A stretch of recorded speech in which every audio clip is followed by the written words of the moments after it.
सीमंतिनी!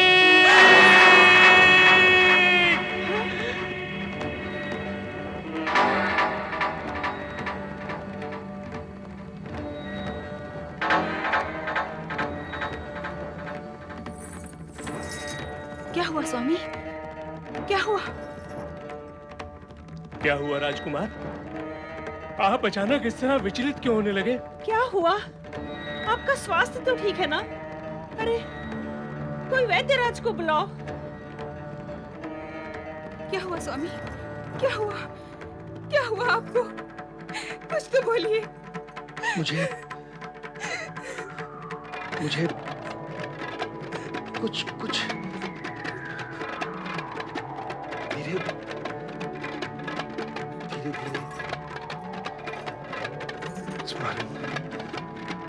स्मरण हो रहा है। मुझे अब स्मरण हो रहा है। क्या स्मरण हो रहा है आपको राजकुमार? अतीत की सारी घटनाएं चित्र के समान मेरे सामने प्रकट हो रही हैं।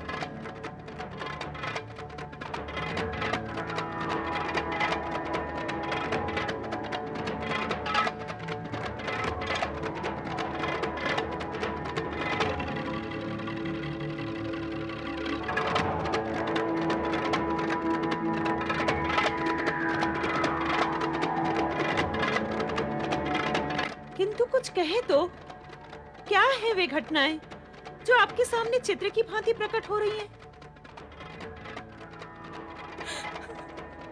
मैं और सीमंतिनी नौका विहार कर रहे थे।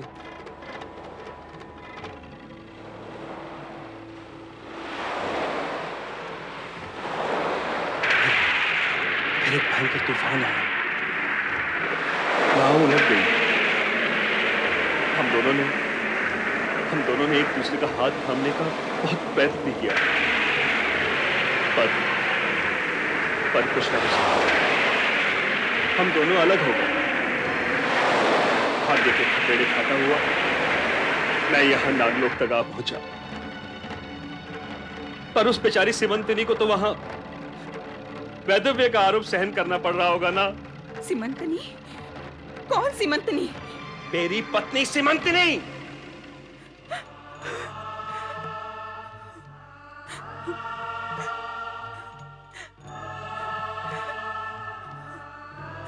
चित्रांगद के मन में पिछली घटनाओं की स्मृति जागृत हो गई है। अब मेरे भविष्य का क्या होगा? क्या होगा? नहीं, मुझे चित्रांगद से कोई अलग नहीं कर सकता। कोई अलग नहीं कर सकता मुझे। कोई नहीं।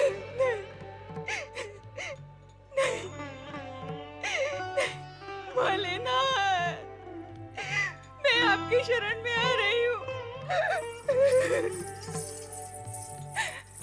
हे प्रभु नागेश्वर, आपकी कृपा प्राप्त कर लेने के पश्चात भी मैं अपने इच्छित पुरुष के प्रेम से वंचित होती जा रही हूँ। चित्रांगद की पूर्व स्मृतियां जाग उठी हैं और इसके साथ ही उसका मन उड़कर पृथ्वीलोक में सीमंतिनी के पास पहुंच चुका है।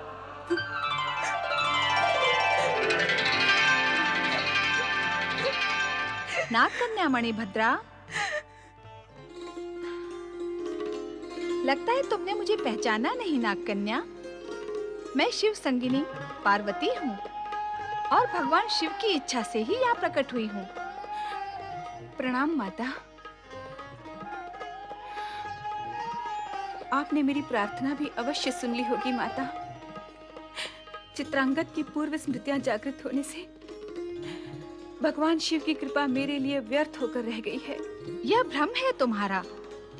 तुम्हारा यही भ्रम दूर करने के लिए मैं यहाँ प्रकट हुई हूँ। एक बार अपने सपने के राजकुमार को पाकर तुम्हारी मनोकामना पूर्ण हो चुकी है। नागलोक में मानव चिरकाल तक नहीं रह सकता, उसे एक न एक दिन तो जाना ही होता है। सीमंतिनी के सुहाग की रक्षा के लिए तुम्हें चित्रांगद का मोह छोड़ना ही होगा। उसे स्वयं सीमंतनी के पास पृथ्वी लोक पहुंचाना होगा। इसी में तुम्हारा और उसका हित है। मनुष्य लोक में नागों को देवताओं के समान पूजा जाता है। तुम भी चित्रांगद का सहर्ष त्याग करके अपने देवत्व का परिचय दो और मनुष्य जाति की शुभकामनाएं प्राप्त करो। मुझे पूर्ण विश्वास है कि तुम मेरी बात मानकर वही करोगी जो तुम्हारे योग्य व उचित है। प्रणाम माता। कल्याण भव।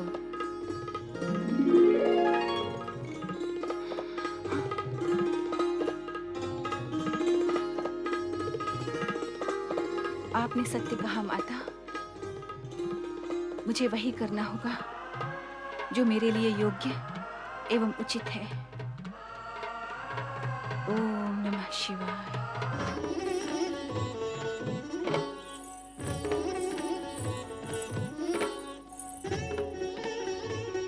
क्या सोच रहे हैं राजकुमार?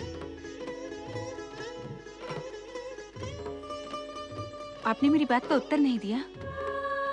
समय नहीं जिसे निरुत्तर कर दिया हो, वो किसी प्रश्न का क्या उत्तर देगा राजकुमारी। मैं तो विधाता के उस विधान पर विचार कर रहा था जिसने मुझसे मेरी सीमंतिनी को अलग कर आपसे मिलवाया, मुझसे मेरी स्मरण शक्ति ही छीन ली। प्रभु इच्छावश आपने मुझे अपना पति माना और उधर मेरी पत्नी को मेरे जीवित होते हुए भी वैधव्य का दुख झेलने पर विवश कर दिया। अपने मन में उत्पन्न हुए विषाद को मिटा डालिए राजकुमार। मैं आपको इस धर्म संकट से मुक्त करने आई हूँ। अब आप किसी भी अनचाहे बंधन में बंधकर यहाँ इस नागलोक में एक पल भी नहीं रहेंगे। आपको यहाँ भेजकर भगवान शिव ने मेरी मनोकामना पूर्ण की और अब मैं माता पार्वती के आदेश का पालन करूंगी। मैं कुछ समझा नहीं राजकुमारी। माता पार्वती के आदेश अनुसार अब मुझे आपको पृथ्वीलोक आपकी धर्म पत्नी सीमंतनी के पास पहुंचाना है। मणिभद्रा। हाँ राजकुमार। पुत्री मणिभद्रा। पिताजी, राजकुमार चित्रांगद अब एक पल के लिए भी नागलोक में नहीं रहेंगे। भगवान शिव ने मेरी मनोकामना पूर्ण की। अब मैं माता पार्वती के आदेश को पूर्ण करूंगी। राजकुमार चित्रांगद को अब मुझे पृथ्वीलोक उनकी धर्मपत्नी सीमंतनी के पास पहुंचाना होगा। राजकुमारी मणिभद्रा। हाँ राजकुमार चित्रांगद, आपको पृथ्वीलोक पहुंचाकर मैं अपना नाग धर्म निभाऊंगी। राजकुमार, जब आपका मन पृथ्वीलोक पहुंच चुका है तो आपके शरीर को विवशता में बांधकर यहाँ रखना अधर्म है और मैं ये अधर्म नहीं करूंगी। आइए राजकुमार।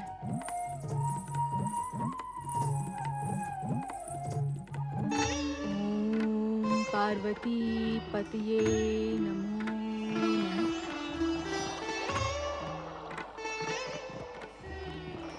ओम पार्वती पतये नमो नमः।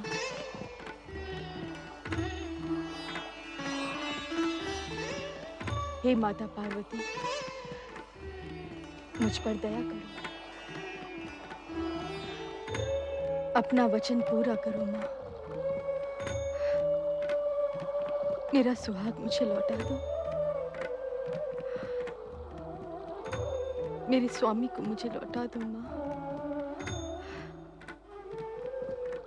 तुम तो सबकी मनोकामना पूर्ण करती हो, फिर इस दुखियारी के भाग्य में ये दुख क्यों माँ, क्यों? ओम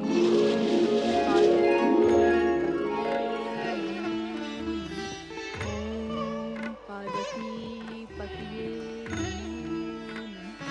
ओम पार्वती पतिये नमो नमः। मेरी स्वप्नों की राजकुमार, माता पार्वती के आदेश से मैं तुम्हें सीमंतनी को सौंपने आई हूँ। तुमने इतने समय तक नागलोक का आतिथ्य स्वीकार किया, उसके लिए मैं तुम्हारी आभारी रहूंगी। नहीं राजकुमारी मणिभद्रा, उपकार तो तुमने मुझ पर किया है। मैं आभारी हूं तुम्हारे उपकार के लिए। कितना बड़ा त्याग किया है तुमने मेरे और सीमंतिनी के लिए।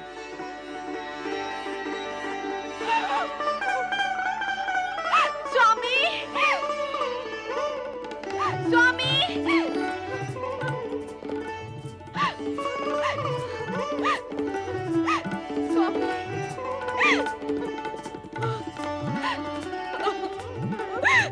स्वामी आप आ गए।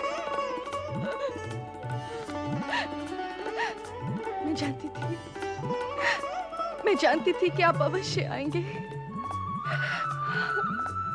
मेरा मन कहता था कि आपके दर्शन अवश्य होंगे। सीमंतिनी, मुझे तुम्हारे पास लौटा लाने का श्रेय नागलोक की राजकुमारी मणिभद्रा को है। हम दोनों इनका जितना भी उपकार माने कम है। इस शुभ मिलन का श्रेय मुझे क्यों? ये तो माता पार्वती की कृपा का परिणाम है। हम सबको मिलकर भगवान शिव और माता पार्वती का उपकार मानना चाहिए। सत्य है राजकुमारी मणिभद्रा, माता पार्वती की कृपा के कारण ही मैं अब तक जीवित रह सकी। उन्होंने ही मुझे विश्वास और आधार दिया। मेरे पिता नागराज वासुकी ने राजकुमार चित्रांगद को 10 सहस्त्र नागों का बल प्रदान किया है। अतः पृथ्वीलोक पर युद्ध में अभिनय कोई पराजित नहीं कर सकेगा। अर्थात पिता और पुत्री दोनों ने ही हम दोनों पे उपकार किया है। इस सत्य को इस प्रकार कहो ना कि भगवान शिव और माता पार्वती ने हम सब पर उपकार किया है। उनकी कृपा तो अदृश्य है, किंतु तुम्हारा उपकार तो प्रत्यक्ष ही प्रकट है। निसंदेह नाग जाति महान है राजकुमारी मणिभद्रा।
माता पार्वती।